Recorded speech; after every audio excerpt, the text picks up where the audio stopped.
America president గా Trump పట్టాభిషేకానికి సర్వం సిద్ధమైంది. సోమవారం అమెరికా 47వ అధ్యక్షుడిగా 78 ఏళ్ల డొనాల్డ్ ట్రంప్ ప్రమాణం చేయనున్నారు. దీనికోసం వాషింగ్టన్ లో భారీ ఏర్పాట్లు చేశారు. చలి కారణంగా బహిరంగ ప్రదేశంలో కాకుండా క్యాపిటల్ హిల్లోని రోటుండా ఇండోర్ లో కార్యక్రమాన్ని నిర్వహిస్తున్నారు. 8 ఏళ్లకి ముందు ట్రంప్ తొలిసారిగా ప్రమాణం చేసినప్పుడు వేల మంది హాజరయ్యారు. ఇప్పుడు ఇండోర్ స్టేడియం కావడంతో వీఐపీలకు మాత్రమే అనుమతి ఉండేలా ఏర్పాట్లు చేశారు. ట్రంప్ ప్రమాణ స్వీకారోత్సవానికి పలువురు అతిరథ మహారథులు రాబోతున్నారు. ఎక్స్, టెస్లాల అధినేత ఎలన్ మస్క్, అమెజాన్ వ్యవస్థాపకుడు Jeff Bezos, Meta CEO Mark Zuckerberg, TikTok CEO Shou Zi Chew హాజరవుతారు. అమెరికా మాజీ అధ్యక్షులు Bill Clinton, George W Bush, Barack Obama రానున్నారు. వీరితో పాటు Hillary Clinton, Kamala Harris, Italy PM Giorgia Meloni, భారత విదేశాంగ మంత్రి జయశంకర్ కూడా హాజరు కానున్నారు.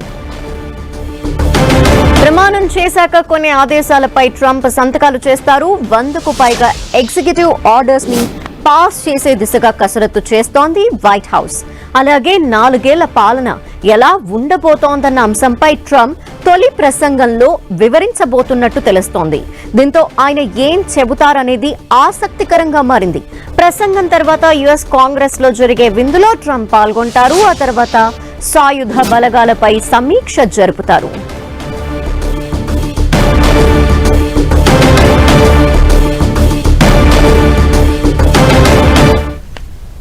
అమెరికాలో ట్రంప్ 2.0 కొద్ది గంటల్లో ప్రారంభం కానుంది. అధ్యక్షుడిగా ప్రమాణం చేసిన వెంటనే ట్రంప్ మార్క్ పాలన మొదలవబోతోంది. అయితే గతంలో కంటే ట్రంప్ ఈసారి మరింత దూకుడుగా వ్యవహరిస్తారా? ట్రంప్ పాలనలో సంచలన నిర్ణయాలు ఉండబోతున్నాయా? అధ్యక్షుడిగా ప్రమాణం చేసిన తొలి రోజే ట్రంప్ 100 అంశాలపై ఆదేశాలు జారీ చేయనున్నట్టు సమాచారం. అధ్యక్షుడిగా ట్రంప్ తన హయాంలో అక్రమ వలసదారుల భరతం పట్టే అవకాశం ఉంది.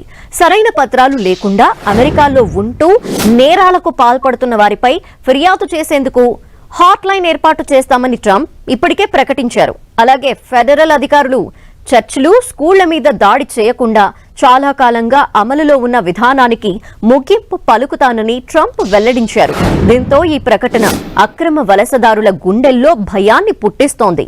అమెరికాలో పుట్టిన వారికి అమెరికా పౌరసత్వం లభిస్తుందని 150 ఏళ్ల నాటి రాజ్యాంగబద్ధమైన హక్కుని ట్రంప్ తొలగిస్తారని తెలుస్తోంది. అయితే ఈ హక్కుని మార్చాలంటే శాసనపరంగా చాలా క్లిష్టమైన వ్యవహారం. మరి ఈ వ్యవహారాన్ని ట్రంప్ ఎలా చక్కదిద్దుతారనేది ఆసక్తికరం. అటు ప్రజల ఆరోగ్యాన్ని రక్షించేందుకు అమెరికాలోకి వలసలు రాకుండా సరిహద్దుల్ని మూసివేసే అవకాశం కూడా ఉంది. అమెరికా, మెక్సికో మధ్య గోడ నిర్మించేందుకు ఎగ్జిక్యూటివ్ ఆదేశాలపై సంతకం చేశారు. ఇప్పటికే అక్కడక్కడ గోడ నిర్మాణం పూర్తి కూడా అయింది. ఇంకా కొన్ని చోట్ల పనులు మిగిలిన్నాయి. ఈసారి తన హయాంలోనే ట్రంప్ దీన్ని పూర్తి చేసే ఛాన్స్ ఉంది. అమెరికన్ ఉత్పత్తులకు ప్రాధాన్యత ఇచ్చేందుకు ఇతర దేశాల నుంచి దిగుమతి చేసుకునే వస్తువులపై భారీగా సుంకాలు విధిస్తామని ట్రంప్ ఇప్పటికే ప్రకటించారు. దీంతో బాధ్యతలు చేపట్టిన తర్వాత అన్ని దిగుమతుల మీద 10% పన్నులు విధించే అవకాశం ఉంది. మెక్సికో, కెనడా నుంచి వచ్చే వాటి మీద 25%, చైనా నుంచి దిగుమతి అయ్యే వస్తువుల మీద 60% సుంకాలు విధిస్తారని తెలుస్తోంది. ట్రంప్ క్రిప్టో కరెన్సీకి అత్యధిక ప్రాధాన్యత ఇస్తున్నారు. అధ్యక్ష ఎన్నికల్లో ఆయన విజయం సాధించిన తర్వాత క్రిప్టో విలువ 30% పెరిగింది.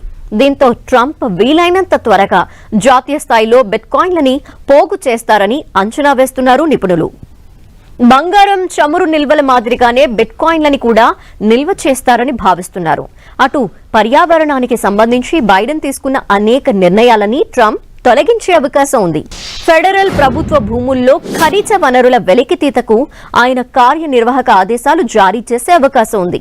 పవన విద్యుదుత్పత్తికి సంబంధించి ఆమోదించిన కొత్త ప్రాజెక్టులని రద్దు చేయడంతో పాటు ఎలక్ట్రిక్ వాహనాలు తప్పనిసరి అనే విధానాన్ని కూడా రద్దు చేయనున్నారు ట్రంప్.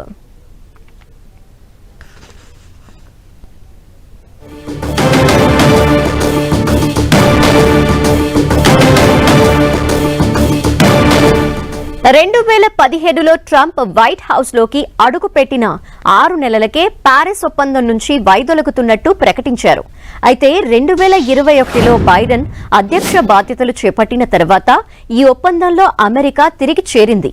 అయితే ట్రంప్ ఈసారి అధ్యక్షుడైన వెంటనే పారిస్ ఒప్పందం నుంచి అమెరికా మళ్లీ వైదొలగనుంది.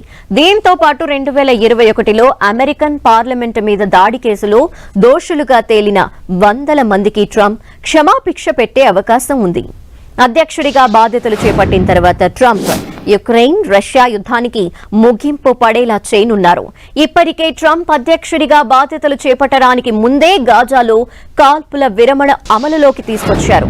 అధ్యక్షుడిగా బాధ్యతలు చేపట్టాక ఇజ్రాయెల్ హమాస్ మధ్య యుద్ధానికి ట్రంప్ పరిష్కారం చూపే అవకాశం ఉంది. తీవ్రవాదాన్ని ప్రోత్సహిస్తున్న దేశాల జాబితా నుంచి క్యూబాని తొలగిస్తూ జో బైడెన్ తీసుకున్న నిర్ణయాన్ని ట్రంప్ వెనక్కి తీసుకోవచ్చు. ప్రపంచంలో అతిపెద్ద ద్వీపం డెన్మార్క్ లో భాగమై స్వతంత్ర ప్రతిపత్తితో ఉన్న గ్రీన్లాండ్ ని స్వాధీనం చేసుకునేందుకు ట్రంప్ ప్రయత్నించే అవకాశం లేకపోలేదు. అలాగే కెనడా అమెరికాలో 51వ రాష్ట్రంగా మార్చుకోవటానికి ట్రంప్ ప్రయత్నం చేయొచ్చు. ఇటీవల కొన్నేళ్లుగా అమెరికాలోని స్కూళ్లు వాణిజ్య సంస్థలు మహిళలు వివక్ష ఎదుర్కొంటున్న మైనార్టీలని ప్రోత్సహించేలా విధానాలని అమలు చేస్తున్నాయి. ట్రంప్ వీటన్నింటినీ తొలగించే అవకాశం ఉంది. ఇక ట్రంప్ మెక్సికన్ సిటీ పాలసీని పునరుద్ధరించే అవకాశాలున్నాయి. ఇందులో భాగంగా అబార్షన్ కౌన్సిలింగ్ నిర్వహించే అంతర్జాతీయ గ్రూపులకు ఫెడరల్ ఫండింగ్ ని నిలిపివేస్తారు. కేంద్ర ఆరోగ్య సంస్థలు అబార్షన్ చేయకుండా నిరోధిస్తూ రూపొందించిన టైటిల్ X నిబంధనని ట్రంప్ పునరుద్ధరించే అవకాశం ఉంది. లింగ మార్పిడి చేయించుకున్న మహిళల్ని క్రీడల్లో పాల్గొనడంపై ట్రంప్ నిషేధం విధించే ఛాన్స్ ఉంది.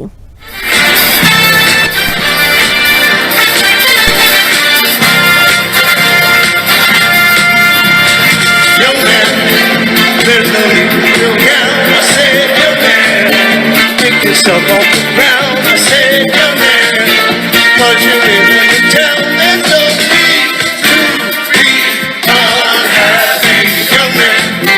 There's a place you can go, I said, young man, when you're short on your